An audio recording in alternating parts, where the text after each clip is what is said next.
As you know, I'm here on behalf of my family for the purpose of expressing what we believe is the true character of my father. The world branded O.J. Simpson a monster, but for over 30 years, his daughter called him Dad. She stayed silent through the chaos, the cameras, and the whispers. But after O.J.'s passing, Sidney Simpson did something that no one ever saw coming. Something that might rewrite everything we thought we knew about that shocking night. Could she have finally confirmed what people have wondered for decades? June 12, 1994, Los Angeles.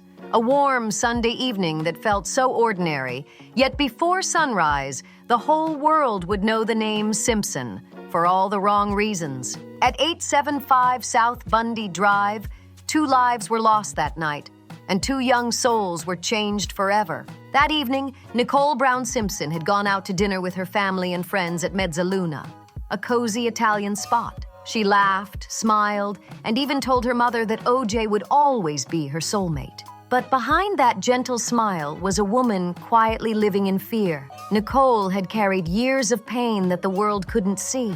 Back in the late 1970s, O.J. and Nicole's relationship was fiery, passionate, but unstable. Friends said they were drawn to each other like magnets, even when things turned rough. Neighbors often heard shouting, crying, the sound of arguments echoing through the walls. The police were called again and again, yet nothing truly changed. In one terrifying incident, Nicole was found outside, bruised and shaken, telling officers she feared what might happen next. By 1989, O.J. was arrested and later sentenced to community service and probation. Nicole tried to hope, tried to believe things would get better, but peace never lasted long. By 1992, she finally filed for divorce after discovering he'd been seeing someone else. Friends said she was done with the chaos.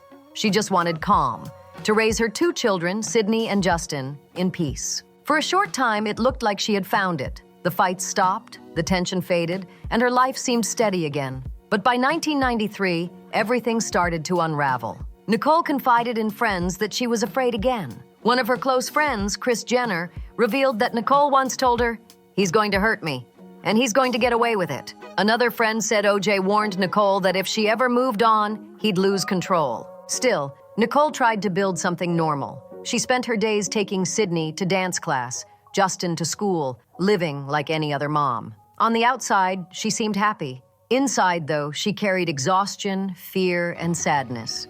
For a while, she kept it all together, until that fateful June night. Sydney, only 8 years old, and Justin, just 5, were tucked into bed upstairs when Nicole returned home. The lights were still on, the air was still. But outside, neighbors heard strange noises. A dog barking, voices raised, then silence. Moments later, everything changed forever. Nicole and her friend Ron Goldman were found near the walkway of her home. It was tragic, confusing, and devastating. When police arrived, they rushed inside and carried the sleeping children out. Sydney had no idea that her entire world had just shattered. By morning, the story was everywhere.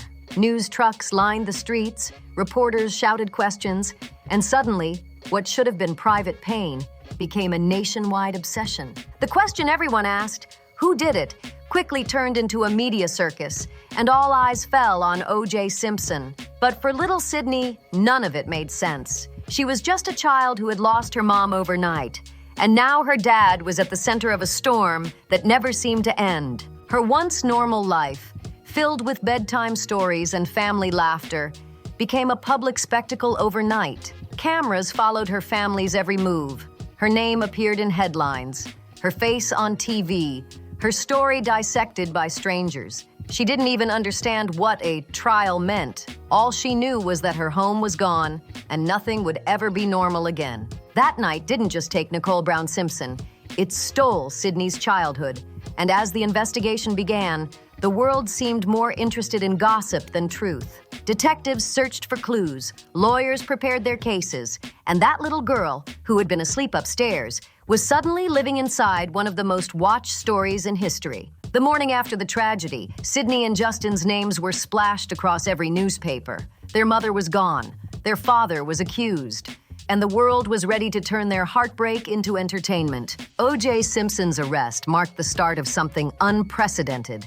The cameras followed him everywhere, from the infamous white Ford Bronco chase broadcast live across the nation to his tense first court appearance. Millions of eyes were locked in as a fallen football hero stood accused of one of the most shocking crimes America had ever seen. The courtroom became a stage. Inside sat some of the biggest names in law, OJ's so-called Dream Team. Johnny Cochran, Robert Shapiro, F. Lee Bailey, Alan Dershowitz, and his longtime friend Robert Kardashian, all united to defend him. On the other side stood the prosecution, Marcia Clark and Christopher Darden, both determined to prove their case beyond any doubt. Outside the courthouse, hundreds of flashing cameras lit up the streets. Commentators called it the trial of the century, and they weren't exaggerating.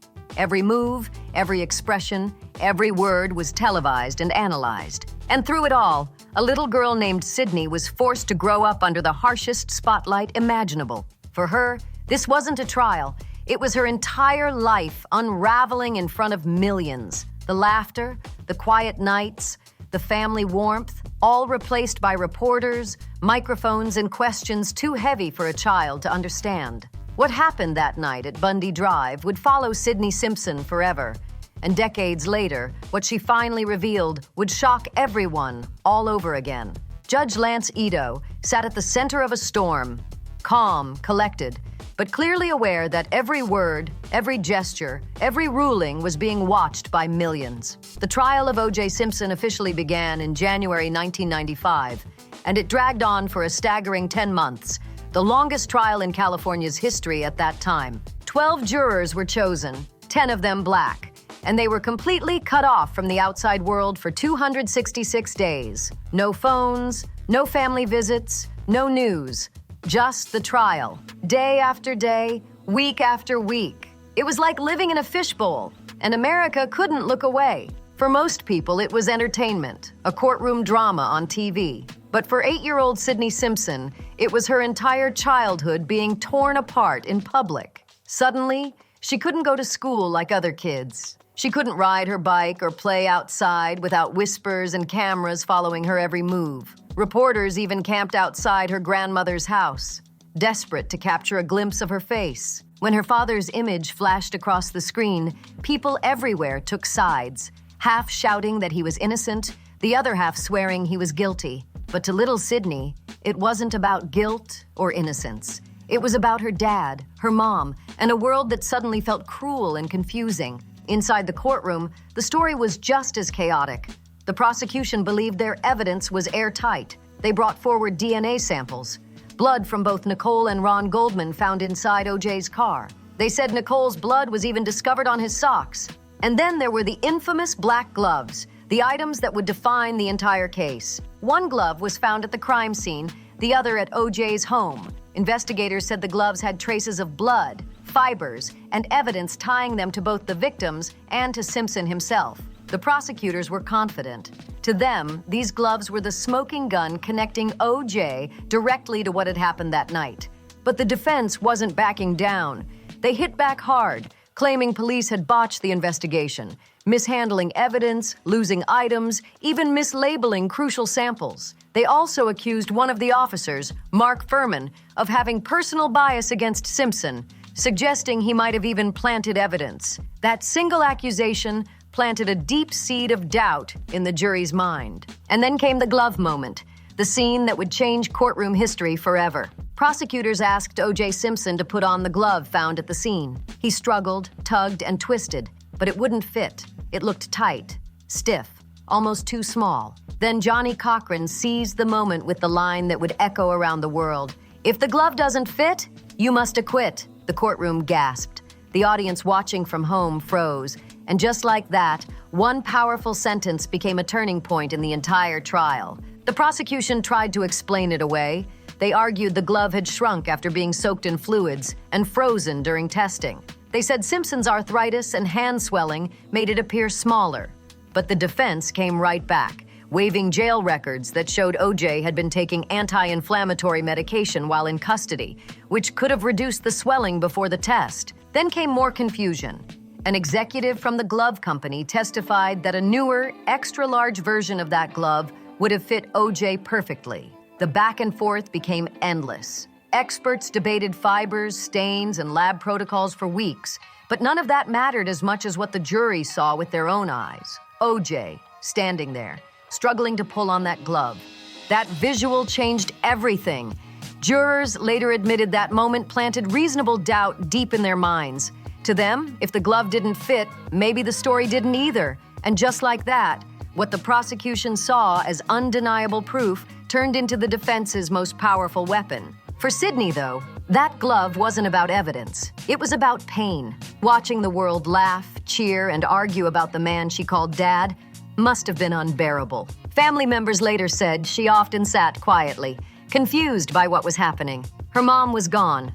Her dad was in court every day, and the people around her whispered things she couldn't possibly understand. What made it even harder was that this trial became more than just a family tragedy. It became a reflection of America itself. The country was still scarred from the Rodney King riots just a few years earlier. The tension between communities, police, and the justice system was raw. People weren't just watching the OJ case. They were projecting all of that pain, all of that anger, right onto it. So while the nation argued over guilt and innocence, little Sydney was living through something far more real. Her entire world falling apart in front of cameras that never turned off. The courtroom became her family's battlefield, and what should have been justice turned into the spectacle of a lifetime. To millions of Americans, the O.J. Simpson trial wasn't just about one man. It was about America itself. Many Black viewers saw O.J. as a symbol of deep-rooted bias in the justice system, while many white viewers saw his fame as the reason he might walk free. And both sides were glued to the screen, waiting to see which truth would win. The defense knew this tension could change everything. They pointed out that one of the lead detectives, Mark Furman, had a history of using racist language. And when he was caught lying about it, the defense pounced. They claimed the entire investigation could have been tainted by bias, even suggesting the police might have mishandled or staged parts of the evidence. That theory shook the jury to its core. One juror, David Aldana, would later say, "The evidence they gave me to evaluate, it was crooked by the cops." That single feeling of doubt became powerful enough to rewrite history itself. Meanwhile, far from the courtroom's cameras, Sydney Simpson was living a completely different reality. She stayed with her grandmother, Juditha Brown, who did everything she could to shield Sydney and her younger brother Justin from the storm. When reporters swarmed the house begging for statements, Juditha stood firm. "We don't talk about the case." But how could you really block out the noise when the whole world was watching? Sydney still saw the TV reports, the gossip magazines by the checkout counter, and the whispers that followed her family name. Her childhood wasn't about cartoons, friends, or birthday parties.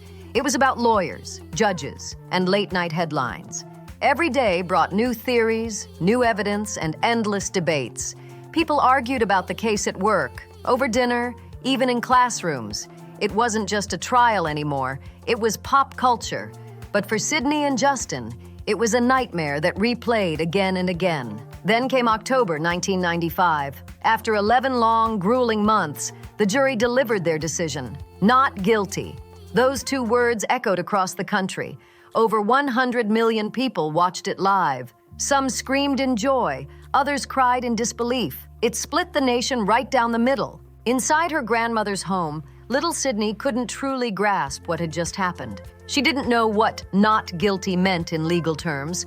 All she knew was that it meant her dad was coming home and that not everyone was happy about it. Later on, jurors defended their verdict. One of them, Yolanda Adams, said she still believed it was the right call, explaining that the doubt in the case was too strong to ignore. But outside the courtroom, millions remained convinced O.J. was guilty. The tension between both sides didn't fade.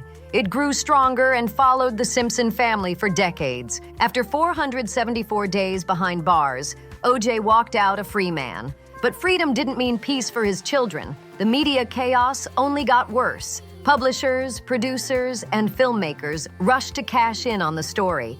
O.J. himself released a controversial book titled If I Did It, describing, hypothetically, how the tragedy might have unfolded. Nicole's family, especially her sister Denise Brown, spoke out to keep Nicole's memory alive and to bring awareness to domestic violence. Even members of O.J.'s former legal team, Robert Shapiro, F. Lee Bailey, and others appeared on documentaries and talk shows, reflecting on what had become the most famous trial in modern history. But while the world debated, two children were caught in the middle, just trying to live quietly through the noise. Eventually, both families, the Browns and the Simpsons, agreed on one thing: the children needed peace. Sydney and Justin stayed with their grandmother for a while, away from flashing lights and microphones. The plan was simple: give them time to breathe, to heal, to grow. But how do you escape a story the whole planet knows by heart? By the late 1990s, the Browns made a tough decision.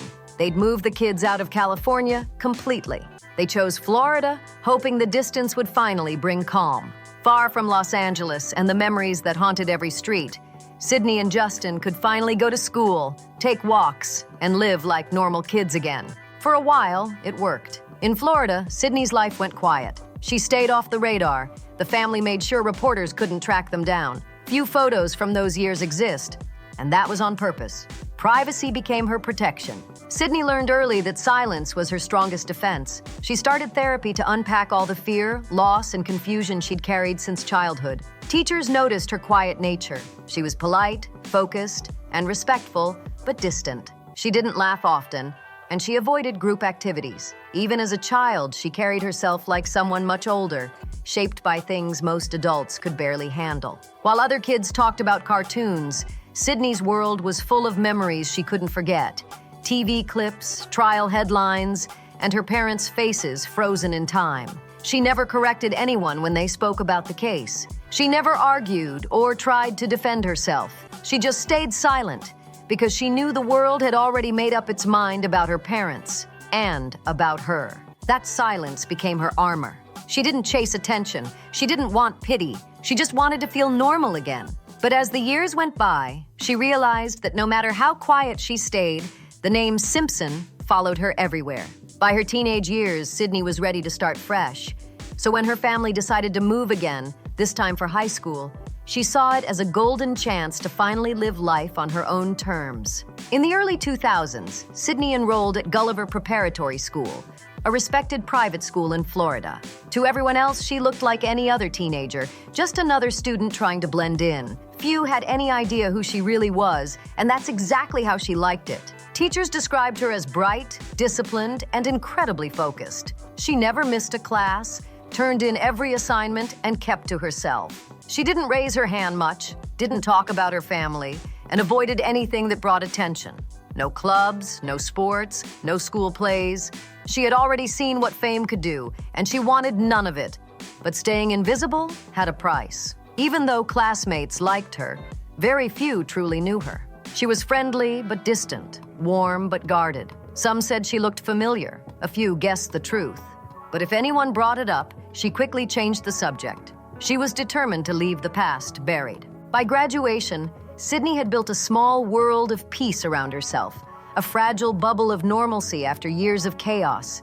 It wasn't perfect, but it was hers. She had survived a childhood under the harshest spotlight imaginable and had finally carved out a sense of stability. Then came her next chapter, Boston University, 2004. The little girl the world once pitied was now walking through the gates of a new beginning. For the first time, she was truly free to be her own person. At college, she went simply by Sydney, not Sydney Simpson. That small change meant everything. She studied sociology, diving deep into subjects about people, behavior, and society. Some said she wanted to understand the world that had judged her family. Others believed she just wanted to help people heal. Whatever her reason, she threw herself into her studies and kept a low profile. She wasn't there for parties or headlines. Professors described her as steady, disciplined, and serious. She built a small circle of study partners and friends who knew her only as Sydney, the quiet, hardworking student who minded her business and stayed out of drama. No cameras, no microphones, no chaos. Just normal days, walking to class, hours in the library, and a quiet apartment where she could finally think without fear. For the first time in her life, she wasn't defined by her father's fame or her mother's tragedy. She was known for her effort, her work ethic, her independence. Some people later said Boston became her safe space, the place where she learned to breathe again, to exist without judgment, to build a life that was truly her own. And though she stayed far from the spotlight, her silence spoke louder than any interview ever could. After college, Sydney wasn't chasing fame or headlines. She was chasing peace. She worked part-time jobs just to stay afloat, building her independence one paycheck at a time. By 2010, she graduated with a bachelor's degree in sociology, a huge milestone that meant far more than just education. It was healing. After years of running from the shadows of her past, Sydney had finally proven something to herself, that she could move forward, no matter how the world still saw her. When she moved back to Florida, it wasn't to hide, it was to rebuild. Her brother Justin was already there, and together, they helped each other navigate adulthood. Sydney started small, working in property management, learning how to handle clients, deal with maintenance, and balance budgets. It wasn't glamorous, but it was honest work. And for someone who had spent her childhood surrounded by chaos, control felt like freedom. Over time, her hard work paid off. Sydney stepped into real estate, managing rental homes in the St. Petersburg area. She handled everything herself, finding tenants, collecting rent, and keeping properties in top shape. Slowly but surely, she built a company under her own name, Simpson LLC, managing several homes across the city. Clients described her as calm, professional, and incredibly dependable. She returned calls, solved problems, and kept drama out of her business completely. To most of her neighbors, she wasn't O.J. Simpson's daughter.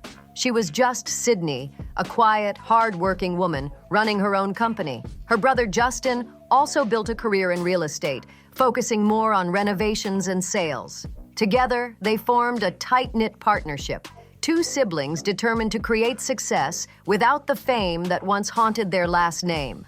For the first time in years, Sydney's life was steady. She had a career, a home, and peace. But success couldn't fill the one space she still longed to heal, the part that needed love. Around 2007, Sydney met Stuart Alexander Lee, a man she began dating while living in Atlanta. Their relationship lasted several years, and they were often seen together running errands or attending local events. Friends described their bond as steady and genuine. Stuart once mentioned that Sydney was strong, cautious, and deeply focused on her future. She avoided chaos, kept things private, and valued loyalty over attention. But like many love stories, theirs eventually ran into roadblocks. Around 2012, they quietly parted ways. There were no scandals, no statements, just two people going separate directions. After that breakup, Sydney didn't date publicly again. There have been no confirmed reports of marriage, children, or new long-term relationships. She chose solitude and simplicity over spotlight and speculation. Those who know her say she spends most of her time working, reading, and cooking at home, living a quiet, peaceful life on her own terms. Her circle is small, her boundaries clear. She doesn't chase attention, and she doesn't owe explanations.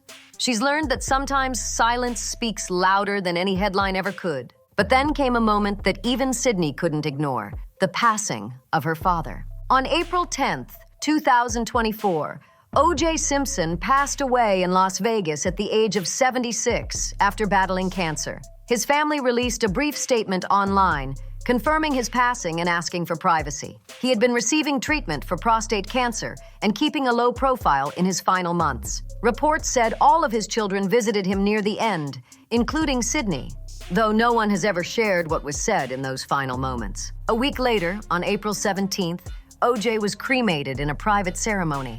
Only a small number of people were present. No public memorial, no cameras. The attorney handling his estate refused to reveal who attended.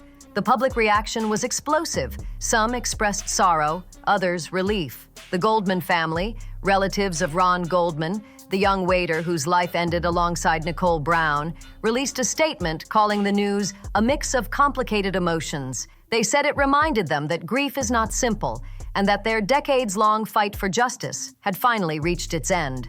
"We will continue to stand up for victims and survivors everywhere," they wrote. "Our mission does not end here." Nicole's sister, Denise Brown, also spoke out, saying, "Nicole's life was stolen from her.